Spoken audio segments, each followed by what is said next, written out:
I would have probably told them to go to hell, unless they were prepared to truly do the matter appropriately. But they never they wouldn't set up an appointment. They're cover-up agents. Ken thinks that all of them will be cooperative. No, only some. And he's gotten cooperation from some FBI. Or so he tells me. No one is interested that the sheriff of Cook County has written a letter pointing out that his office did not serve a summons on Mary. The court indicates that a summons that met the criteria was never issued or served on Mary as required, nor was a hearing held. Illinois, on the verge of bankruptcy, as we all know, if we keep up with the news. What comes next? Is uninterested in collecting the income tax due on the approximately $3 million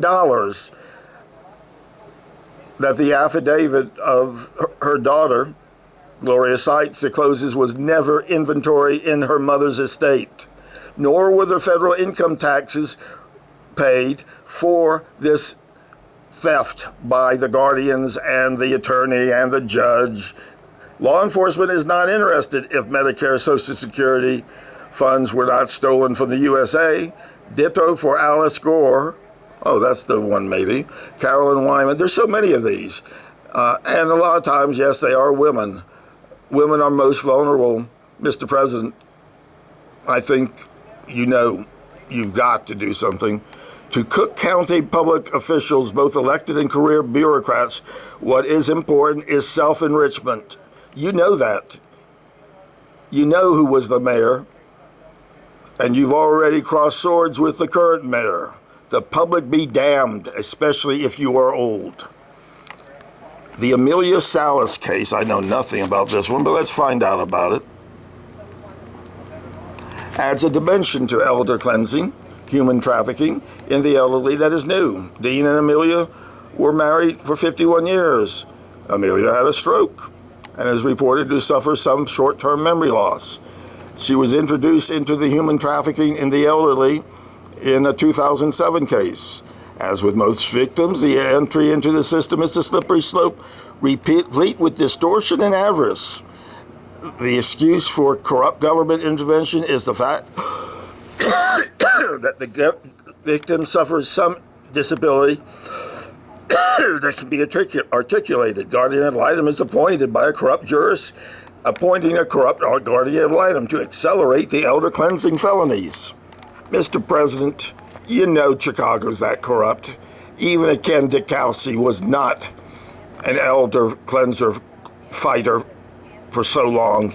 You have to believe this is happening. They separate them prior life people that they were friendly with, isolate them, sequester their assets, and once they get everything in their name, which is what the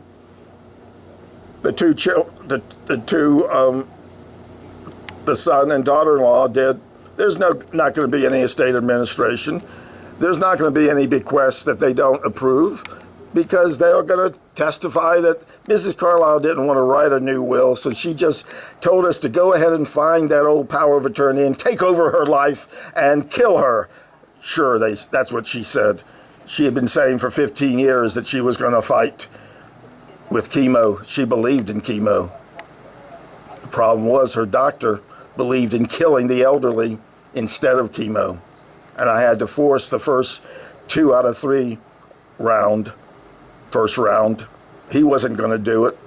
He didn't like it, and then he took over.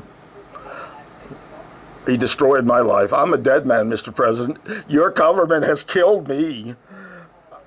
I don't know how these things are coming out. God is not protecting me. I've lost it all. I've lost family heirlooms that I could never imagine how I could have allowed it to happen. But when you get blitzkrieg, Mr. President, what can you do? You can either fight it and die, or you can run. I already had my landlord doing felonies to me. Yeah, I have a separate dwelling, but because of Mrs. Carlisle's condition, I lived there 22 hours a day and went over to my home to take my bath and shower, because that was my home, and gave Mrs. Carlisle back her bathtub once I got that place. I lost it because my landlord's a high criminal with 40 of these. It's another problem. I want him brought to justice. But first, let's get the murderers. There's 2, 3, 4, 5 dozen murderers in the conspiracy. And once you're in the conspiracy, you become a murderer, no matter how ignorant you are of the true object of a criminal conspiracy. What brings the Salas case to Mr. Ken's attention, and that of others interested in eliminating the corruption of how our society addresses the problems of the elderly, is the following. Ken details them quite nicely, I'm sure. 1, the blatant separation of Dean and Amelia and the de facto end of their marriage without the consent of either party. Henny lost her best friend. Now, her evil children say that they were her best friend, except she kept telling them to go home because they were nasty people. When I left their house on foot, she followed me because they had been beyond rude. They had been threatening and scary. And that was early on. They got more scary. My life was threatened in her home repeatedly, and she would tell them, go back to Virginia. She didn't really want to end them as her family, but they were suggesting they wanted to beat the living daylights out of me, or at least the male did. Leon Carlisle, he is a fraudster, Mr. President, having taken 2 bites of the apple by fraud on the USA to get his disability pension, which really is based upon the fact the man is a glutton. He wouldn't stop eating. And that's why he had a disability. It had nothing to do with his service in the military. And the first judge so ruled. Then he pretended he had moved to North Carolina into Mrs. Carlisle's home and somehow got a second trial in the new location, and evidently got a corrupt system that gave him a victory. His pension should be stopped as soon as you get the facts. He should have to repay all the money from his jail cell if he isn't executed beforehand. He killed his mother. He is one of the high ones for getting the death penalty, the doctor being number 1. So you split people from their best friend or from their long-term husband, and then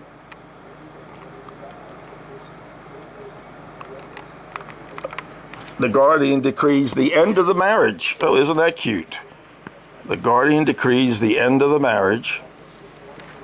That's about where I'm at, that blue spot. A stranger to the marriage. The guardian says, after 50 years, this marriage is over. Let's divorce. Let's take all the money and give them to the one in the coma. Some highly unusual events occurred in this one. It appears during the guardianship, under the control of the guardian, that the lady signed a mortgage obligating herself personally to pay without any indication in the court record of an application for permission. She has surgery. That might have been left threatening, which I hope it would. It has been suggested that Amelia might have signed the consent for the surgery herself. Her husband of 51 years loses his wife. The family assets have been seized by the guardian, and all rights of consortium ended. The guardian has bragged that he took action to unilaterally, without court order, to cause the home to go into foreclosure. The foreclosure threat is real. Without prior notice or disclosing to the husband her reasons, the attorney who was engaged by the husband to protect his and his spouse requested to withdraw her appearance. It's a female, didn't have enough guts. Pending was Dean's demand to at least be allowed to visit. I wasn't allowed to visit Mrs. Carlisle. She ended her life fearing the worst for me because they had threatened to do me in. And she knew that I had been done in by other jurisdictions. Yes, we have corrupt jurisdictions in Palm Beach County. Let's see, Broward County, Miami-Dade now, Duval County, St. Johns County, Leon County in Florida. In Wayne County, I lived there 15 years, and only this made me fully aware of how corrupt the police were. But I am the only man in America, only person in America, to be blocked by 5 armed police officers from entering the police station. They would not arrest me. I had no hidden weapons. I had no IED. They just did not want me to report against a crooked police officer. They knew I was coming, and they tried to convince me that if I came back, it would get worse. Well, I didn't come back. I reported to the U.S. Attorney Generals, 2 of them, including yours, and they ignored it. Your people ignored it. And Mr. Sessions was not disqualified from catching the police that did this. To block a citizen from reporting bad conduct by an officer. Incredible. The court had been frugal in allowing Dean time to obtain substitute counsel. Note well, Dean has indicated that he has attempted to obtain it. One attorney attempted to get access. However, the prior attorney is reported to not being cooperative. It is not paranoia that suggests that there are serious irregularities. The 51-year marriage of the man being 83 years old, the same age as Mr. Ditkowski, and truly suffering from a wrongful deprivation of his basic civil liberties. How can any court justify the termination of such a marriage? Since when do strangers have the right to end sua sponde at their personal whim and caprice? Under what authority can such arrogance be granted to third parties, including the court? Pursuant to what authority can any court forfeit the rights of marriage consortium that Dean has and Amelia has in Dean, and end her life in a living hell, just like Henny Carlisle's was, and you have done nothing. Attorney General Barr has done nothing. The U.S. Attorney has committed crimes. You two don't even know what's going on, but you will. This will eventually get to you, because Dean and Amelia deserve it. It is suggested that no such authority exists, and that, in fact, federal law was violated. They couldn't do that, except in a corrupt system. A Gestapo world, which is Chicago. We know that. Chicago's run either like a, I lost it, either like a Nazi enterprise, or like a mafia kingdom, and no one cares. No one cares to fight them. Mr. Ditkowski cares, but there's only so much an 83-year-old man can do. But he wrote a dandy letter. I knew nothing about this case until this very moment.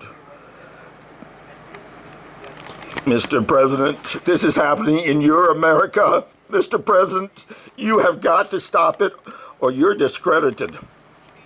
And it won't be your fault that you are, but you are. It is suggested under the Americans with Disabilities Act, the county was required to make a reasonable accommodation to facilitate the interests of both of these elderly souls, but they didn't.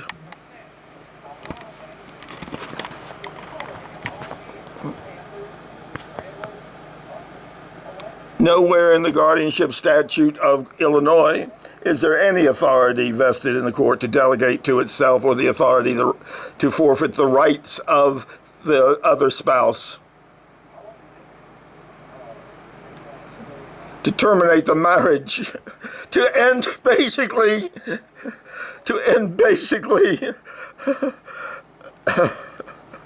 anything but hell on earth.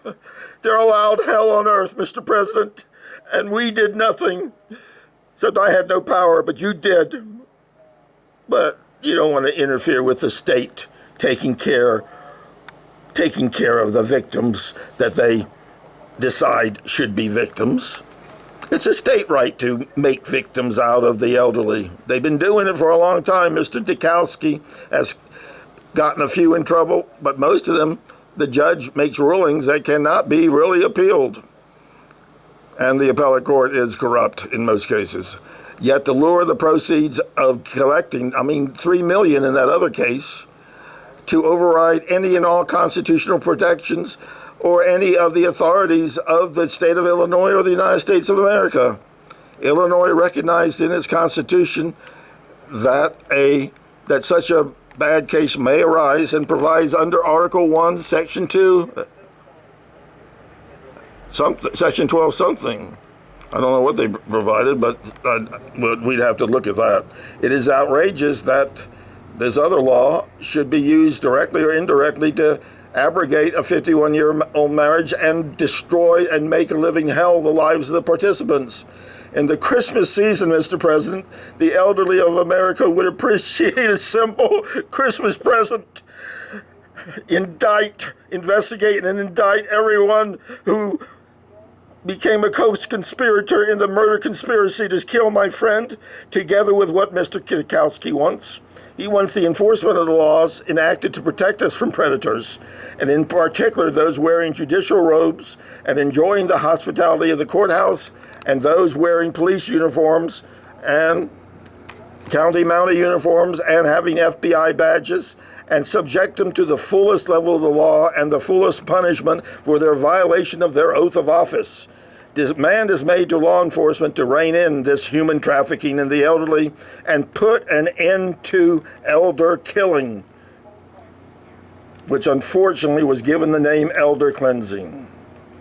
Then he has footnotes. I'm not going to do the footnotes. Mr. Dukowski is an eminent scholar, but we don't need anything other than need goodbye. I need to show his name. He has stood up for America, Mr. President. You have now heard what's going on in your America. Are you going to begin to stop it? You got to at least try. You got to shut down the Greenville office and subject all the members of the Greenville office to intense interrogations by an independent team, perhaps not even FBI. And yes, if they want to have a chance to keep the job, each of them will have to take a polygraph session, or maybe ultimately multiple polygraph sessions, because there's a lot of questions each person at the Greenville office have to answer to see if they were actually aware of the conspiracy. Mr. Dukowski wants you to care. Mr. Dukowski wants you to make this part of your platform, that judges who have been totally oblivious to their duties and have made rulings avoiding their duties be subjected to a more strict set of rules of court for each and every jurisdiction, and a uniform set of rules for the nation states to take or they don't get federal funds. We don't have these rules prepared, but we could come up with them. Mr. Dukowski knows a lot of the problems. I know some of them. I had a judge who refused to rule because he had committed a crime by ruling before the move-in even got done and without seeing the 200 certified and sworn under oath affidavits and certified copies of official records. He wanted to rule without it coming clear that his ruling was totally false and baseless based upon the fact that we could prove our case beyond any doubt. It didn't matter. The man, a judge advocate, just like a judge advocate, general court kind of guy, just like Lindsey Graham, oblivious to the harm that he was doing to America. Lindsey Graham and his aides, he's oblivious to the harm that either he instructed them to do or his chief of staff did, or they're doing it independently. Lindsey Graham, you are a jackal unless you change that. You're a jackass for allowing it to occur, but you're a jackal to America if you do not change what your aides did to me. They gave legal opinions that were so baseless as to be monstrous. So you got a problem with Lindsey Graham, but probably he can do whatever he wants because he's an elected official subject to being voted out of office. If he doesn't change quickly, I will go to anywhere that wants me in South Carolina, because that's where I'm at, and speak against Lindsey Graham. Just like Hillary, I did not want Hillary. I do not want a Lindsey Graham that does not change these two pompous, absolutely perfidious, treacherous aides of his.